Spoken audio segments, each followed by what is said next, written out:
Hello everyone, today I'm going to talk about a gravely misunderstood word, Kafir. It is generally held that a person who is not a Muslim is a Kafir.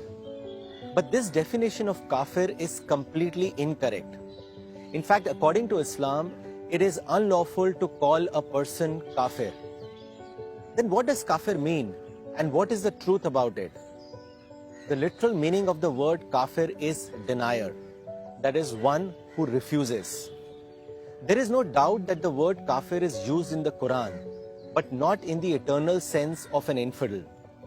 To understand this better, let me explain you its context. When the Quran was revealed to Prophet Muhammad in the 7th century, he was given the task to convey its message to all the people. At that time, he faced a society which was completely degenerated and did not believe in God. There was no formal religion or belief system. Women were treated in the most inhuman way, and sword was the order of the day.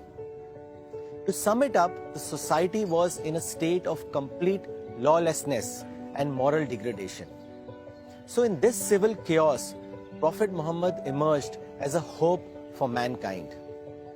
So when he gave the message to Arabia to believe in one God, people refused.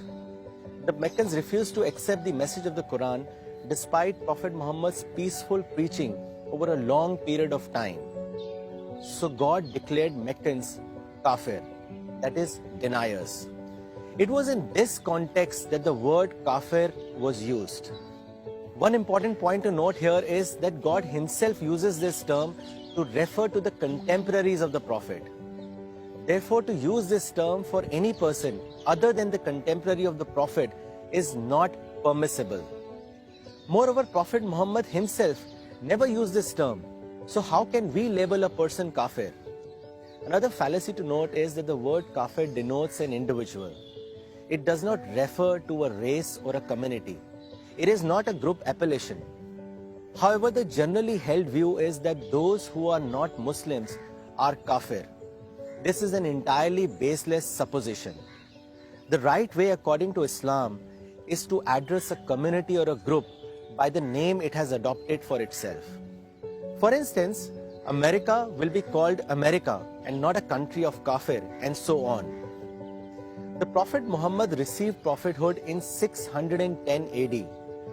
At that time, all the people except him were non-Muslims.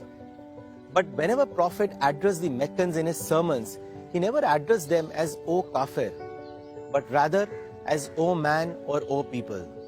He continued to use this form of address throughout his life. To him, all those people who had not entered into the fold of Islam were simply human beings. Quran is a book for entire mankind, and therefore it addresses entire humanity. For example, it says, "O man, this is a Lord addressing you. Listen to his words and follow him." About the Prophet of Islam, the Quran says, he has been sent as a mercy to mankind. So just think about it. If the Quran and the Prophet of Islam is for entire mankind, then how can we classify a person as Kafir? How do we have the right to categorize people as believers or non-believers? Some Muslim groups categorize people as Muslims and Kafir. This is not in consonance with the Islamic teaching.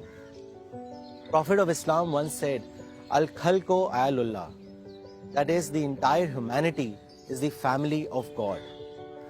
Muslims therefore must live in the midst of others as though they were their family members and leave all other matters to God.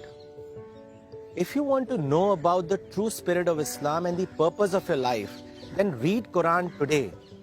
For your spiritual living, visit www.cpsglobal.org. May God guide us and help us.